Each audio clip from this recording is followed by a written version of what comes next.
1 Samuel 1. The birth of Samuel. There was a certain man from Ramathaim, a Zuphite from the hill country of Ephraim, whose name was Elkanah, son of Jeroham, the son of Elihu, the son of Tohu, the son of Zuph, an Ephraimite. He had 2 wives. One was called Hannah, and the other Peninnah. Peninnah had children, but Hannah had none. Year after year, this man went up from his town to worship and sacrifice to the Lord Almighty at Shiloh, where Hophni and Phinehas, the 2 sons of Eli, were priests of the Lord. Whenever the day came for Elkanah to sacrifice, he would give portions of the meat to his wife Peninnah and to all her sons and daughters. But to Hannah he gave a double portion, because he loved her, and the Lord had closed her womb. Because the Lord had closed Hannah's womb, her rival kept provoking her in order to irritate her. This went on year after year. Whenever Hannah went up to the house of the Lord, her rival provoked her till she wept and would not eat. Her husband Elkanah would say to her, "Hannah, why are you weeping? Why don't you eat? Why are you downhearted? Don't I mean more to you than 10 sons?" Once when they had finished eating and drinking in Shiloh, Hannah stood up. Now Eli the priest was sitting on his chair by the doorpost of the Lord's house.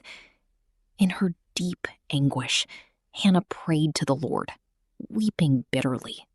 And she made a vow, saying, "Lord Almighty, if you will only look on your servant's misery and remember me, and not forget your servant, but give her a son, then I will give him to the Lord for all the days of his life, and no razor will ever be used on his head."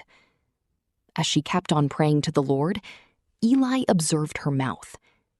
Hannah was praying in her heart, and her lips were moving, but her voice was not heard. Eli thought she was drunk, and said to her, "How long are you going to stay drunk? Put away your wine." "Not so, my lord," Hannah replied. "I am a woman who is deeply troubled. I have not been drinking wine or beer. I was pouring out my soul to the Lord. Do not take your servant for a wicked woman. I have been praying here out of my great anguish and grief." Eli answered, "Go in peace, and may the God of Israel grant you what you have asked of him." She said, "May your servant find favor in your eyes." Then she went her way and ate something, and her face was no longer downcast. Early the next morning, they arose and worshipped before the Lord, and then went back to their home at Ramah. Elkanah made love to his wife Hannah, and the Lord remembered her. So in the course of time, Hannah became pregnant and gave birth to a son. She named him Samuel, saying, "Because I asked the Lord for him."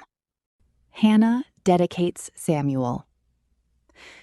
When her husband Elkanah went up with all his family to offer the annual sacrifice to the Lord and to fulfill his vow, Hannah did not go. She said to her husband, "After the boy is weaned, I will take him and present him before the Lord, and he will live there always." "Do what seems best to you," her husband Elkanah told her. "Stay here until you have weaned him. Only may the Lord make good his word." So the woman stayed at home and nursed her son until she had weaned him. After he was weaned, she took the boy with her, young as he was, along with a 3-year-old bull, an ephah of flour, and a skin of wine, and brought him to the house of the Lord at Shiloh. When the bull had been sacrificed, they brought the boy to Eli, and she said to him, "Pardon me, my lord. As surely as you live, I am the woman who stood here beside you praying to the Lord. I prayed for this child, and the Lord has granted me what I asked of him. So now I give him to the Lord. For his whole life he will be given over to the Lord." And he worshipped the Lord there.